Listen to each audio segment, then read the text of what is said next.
بسم اللہ الرحمن الرحیم۔ السلام علیکم۔ گھر میں کافی دن سے کشیدگی چل رہی تھی۔ سیما بارہا اپنی ماں کے گھر جانے کی دھمکی دے چکی تھی۔ میاں بیوی کے روز روز کے تقریر سے بچے الگ پریشان اور سہمے ہوئے رہتے تھے اور محلے والے دونوں میاں بیوی کے درمیان صلح صفائی کروانے کی کوشش کرتے کرتے تھک گئے۔ اب تماشا دیکھنے کے لیے ایک طرف ہو گئے تھے۔ آج بھی ناشتے میں خالی چائے اور سادہ روٹی۔ بندہ سارا دن محنت کر کے تھک جائے اور تم ہو کہ ایک پراٹھا تک نہیں بنا سکتی۔ شوہر کے لیے شکیل کا چہرہ غصے سے لال بھبھوکا ہو رہا تھا۔ شکیل، آپ یہ غصہ کہیں اور جا کے نکالیں۔ گھی ختم ہو گیا ہے اور انڈے بھی نہیں ہیں۔ بچے بھی اپنے من پسند ناشتے کے بغیر اسکول چلے گئے ہیں اور میرا تو نہ ہی پوچھیں کیسے گزارا کر رہی ہوں۔ آپ جیسے مرد کے ساتھ کیا مطلب؟ تم جو میرے ساتھ محبت کے دعوے کرتی تھیں، جی، جو کہتی تھیں کہ تم ہر اچھے برے وقت میں میرا ساتھ دو گی، اس طرح سے بدل رہی ہو۔ کیا تم میں تھوڑی سی بھی انسانیت باقی رہ گئی ہے یا نہیں؟ شکیل سیما کے طعنوں پر افسوس کرنے لگا۔ یہ انسانیت ہی تو ہے جو شادی کے 10 سال تک یہی ہوں اور آپ کے 2 بچوں کی ماں بھی بن گئی ہوں۔ آپ بھی جو میری خواہشات کے لیے اپنی ضروریات تک قربان کرنے کو تیار ہو جاتے تھے، آج میری خواہشات تو کیا ضروریات سے بھی منہ موڑا۔ کاش یہ محبت نہ کی ہوتی مجھے کیا پتا تھا کہ محبت ایک کھیل ہی ثابت ہوگی۔ یہ تو میری زندگی کے لیے روگ بن گئی۔ سیما ہمیشہ کی طرح کے آنسو بہانے لگی۔ میں نے تم سے گن پوائنٹ پر شادی نہیں کی۔ ہم دونوں نے ایک دوسرے سے محبت کی۔ گھر سے بھاگے تو نہیں جو اب پچھتا رہی ہو۔ تمہارے گھر والوں سے رشتہ مانگا اور تمہارے بھائیوں نے بھی ایسے ہی تمہیں رخصت نہیں کیا، بلکہ میرے بارے میں خوب چھان پھٹک کی۔ تم سب کا قصوروار مجھے مت ٹھہرایا کرو۔ شکیل بھی غصے میں آ گیا۔ ہاں، غلطی مجھ سے بھی ہوئی ہے اور میرے گھر والوں سے بھی، جو انہوں نے چمکتی چیزوں کو سونا سمجھ لیا۔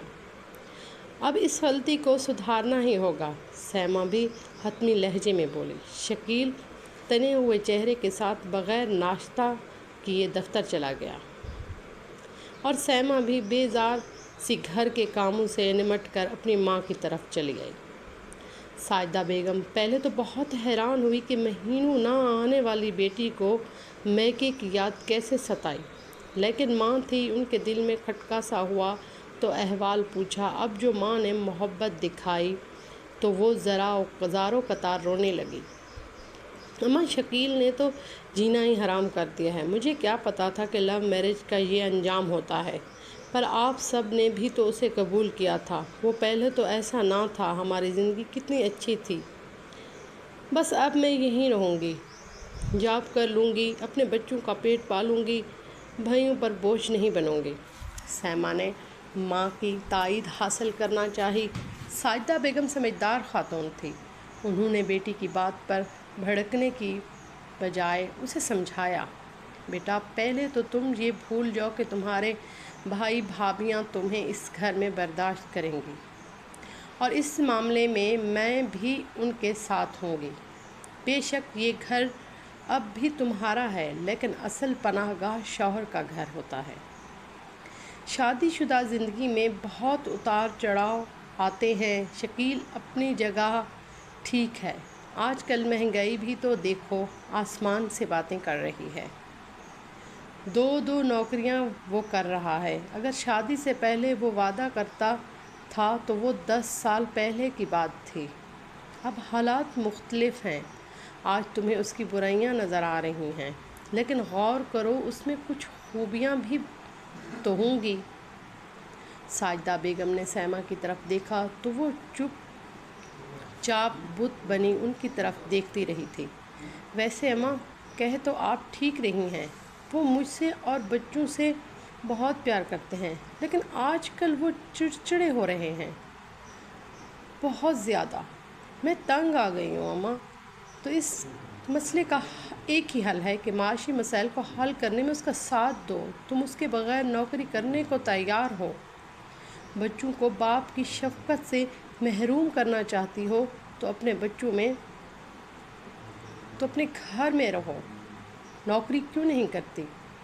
ساجدہ بیگم کے لہجہ تیز ہو گیا۔ اماں پلیز سیما، کوئی پلیز نہیں، اٹھو گھر جانے کی تیاری کرو، میں شام کو شکیل کو کھانے پر بلا رہی ہوں۔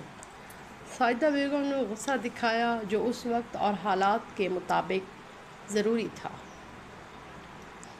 شکیل خاموش تھا، سیما نے بھی بات نہیں کی۔ اس دن شکیل نے دفتر جانے سے قبل سیما کو کمرے میں بلایا۔ سیما، میں تم سے اپنے رویے کی معذرت کرنا چاہتا ہوں۔ میں مہنگائی کے ہاتھوں بہت مجبور ہو گیا ہوں۔ بجلی، گیس کے بل، سودا سلف اور بچوں کی فیسیں وقت سے پہلے بڑھا کر رہی ہیں مجھے، لیکن پھر بھی میں نے غلط کیا، تمہیں ڈانٹتا رہا، مجھے معاف کر دو۔ سیما، اب بھی پہلے جیسی ہی محبت کرتا ہوں، بس ذمہ داریوں کا ایک پہاڑ میرے سر پر ہے۔ شکیل ندامت سے سیما کے آگے کہہ رہا تھا۔ شکیل، اب مجھے شرمندہ مت کریں۔ اگر آپ کا رویہ برا تھا تو میں نے بھی خوشگوار انداز میں بات نہیں کی، بلکہ ترقی پہ ترقی آپ کو جواب دیے۔ مجھے بھی ایسا نہیں کرنا چاہیے تھا، میں بھی معافی کی طلبگار ہوں۔ آپ میرے شوہر، میری عزت اور میری حقیقی پناہ گاہ ہیں۔ میں نے آس پڑوس میں کہہ کر چھوٹی کلاسوں کے بچوں کو ٹیوشن کے لیے بلایا ہوا ہے جو آج شام سے گھر آئیں گے، اور گڑیا اور فہد کے اسکول میں پرائمری ٹیچر کی بھی ضرورت ہے۔ اب وعدہ تو نہیں کرتی، اگر سب کاموں کے ساتھ مینج کر سکی تو جوائن کر لوں گی۔ آپ کیا کہتے ہیں؟ انہیں اس کی ضرورت نہیں، عورت کمانے کی ذمہ داری نہیں ہے، نان نفقہ پورا کرنا مرد کا کام ہے۔ تم گھر پر رہ کر میرا ہاتھ بٹا رہی ہو تو یہ تمہاری مہربانی، احساس اور احسان ہے۔ شکیل سیما کا شکر گزار تھا اور اسے جذبے سے اس کا ہاتھ تھامے ہوئے اسے خود سے گلے لگا لیا تھا، اور ہاتھ کو یوں محسوس ہو رہا تھا کہ وہ گویا تپتے ہوئے صحرا سے ایک نخلستان میں آ گئی تھی۔ ہماری کہانی کو لائک کیجیے گا، سبسکرائب کیجیے گا، کمنٹ میں بھی بتائیے گا کہ آپ کو ہماری ویڈیو کیسی لگتی ہیں۔ شکریہ۔